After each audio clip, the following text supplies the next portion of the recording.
আমি আজকে নিয়ে এসেছি সজনে ডাঁটার দারুণ মজার রেসিপি, সজনে ডাঁটা দিয়ে ডাল চচ্চড়ি। অবশ্যই বন্ধুরা তোমরা এই রেসিপিটা একবার হলেও ট্রাই করবে। দেখো আমি এখানে নিয়েছি সজনে ডাঁটা,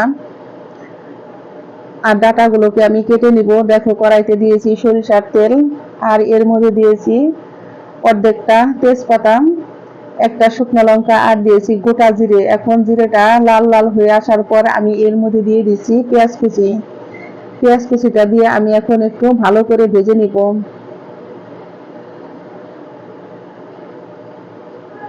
আমার পেঁয়াজ কুচিটা ভাজা হয়ে গেছে। এখন আমি এর মধ্যে দিয়ে দিচ্ছি 1 চা চামচ পরিমাণে আদা রসুন বাটা, আর দিয়েছি আমি 3টা ছোট সাইজের টমেটো কুচি।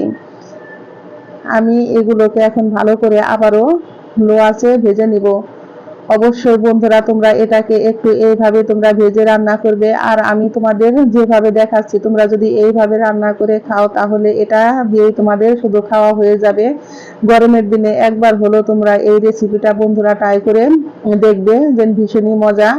আর এই রেসিপিটা শিখা আমার বরের কাছ থেকে। আমার বড় ভীষণ ভালো রান্না করতে পারে। অবশ্যই তোমাদের সামনে একদিন নিয়ে আসবো রান্না করতে। দেখো কথা বলতে বলতে এর মধ্যে আমি দিয়ে দিচ্ছি 1 চা চামচ পরিমাণে লবণ, আর দিয়েছি আমি 1 চা চামচ পরিমাণে হলুদের গুঁড়া।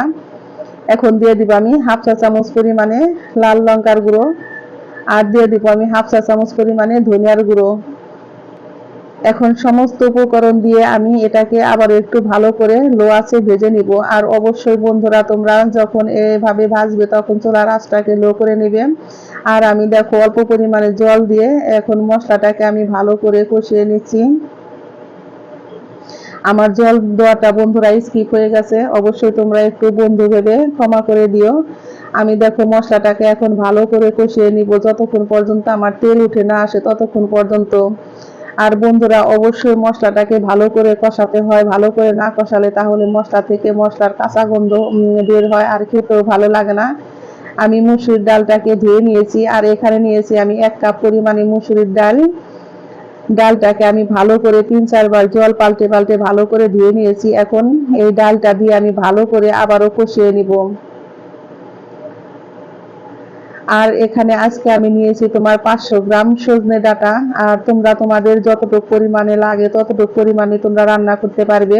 কিন্তু 500 গ্রাম সজনে ডাঁটার জন্য আমি নিয়েছি 4 কাপের 1 কাপ মুসুরির ডাল। তোমরা যদি এইভাবে রান্না করতে চাও তাহলে আমার উপকরণ দেখে তোমরা রান্না করতে পারবে। আর এইভাবে রান্না করলে তোমরা সকলেই, পরিবারের সকলে অনেক তৃপ্তি সহকারে খেতে পারবে। দেখো আমি অল্প পরিমাণে জল দিয়েছি, আর জলটা দিয়ে আমি এখন ডালটাকে আস্তে আস্তে সিদ্ধ করে নিব চুলার আঁচটা লো করে দিয়ে। আর অবশ্যই বন্ধুরা তোমরা দেখতে পাচ্ছ যে আমার ডালটা প্রায় 80% সিদ্ধ হয়ে গেছে। এখন আমি এই অবস্থায় দিয়ে দিব কেটে ধুয়ে রাখা সজনে ডাঁটা।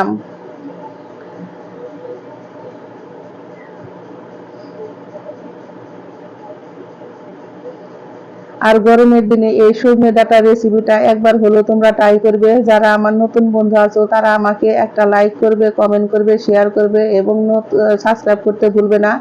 নতুন এবং পুরাতন সকল বন্ধুকে জানাই আমি অনেক অনেক ধন্যবাদ। সকলেই ভালো থেকো, সুস্থ থেকো। দেখো আমি এর মধ্যে এখন দিয়েছি 7-8টা কাঁচা লঙ্কা। ঝালটা তোমরা তোমাদের পরিমাণ মতো খাবে। আর আমি দিয়েছি 1 চা চামচ পরিমাণে চিনি, আর চিনিটা বন্ধুরা অবশ্যই দিবেন। ডাঁটাটা তো কুচি, সেই জন্য আমি কিন্তু একটু চিনি দিয়ে দিচ্ছি স্বাদটাকে ব্যালেন্স করার জন্য। আর তোমরা যদি কেউ চিনিটা না দিতে চাও তাহলে তোমরা স্কিপ করতে পারো, কিন্তু চিনিটা দিয়ে আমাদের কাছে ভালো লাগে, সেই জন্য আমরা চিনিটা দিয়ে এইভাবে রান্না করি। এখন আমি ঢেকে রান্না করে নিব অন্ততপক্ষে 5 থেকে 7 মিনিট। আমি 7 মিনিট পর তোমাদের ঢাকনা তুলে দেখাচ্ছি। বন্ধুরা দেখো আমার সজনে ডাঁটাটা সিদ্ধ হয়ে গেছে। আর সজনে ডাঁটা দিয়ে ডাল চচ্চড়ি খেতে হয় এই গরমের দিনে ভীষণই মজার, কারণ আমাদের এই জায়গায় তো 12 মাস পাওয়া যায় না বন্ধুরা, গরমের সিজনে কিছুদিন পাওয়া যায়। অবশ্যই একবার হলো তোমরা এই রেসিপিটা ট্রাই করে দেখতে পারো। আর যারা তোমরা ভাত খেতে পারো না তারা তো অবশ্যই বন্ধুরা তোমরা আমি যেভাবে দেখাচ্ছি তোমরা যদি এইভাবে রান্না করে খাও তাহলে বন্ধুরা তোমরা 1 প্লেট ভাত অনায়াসে খেতে পারবে।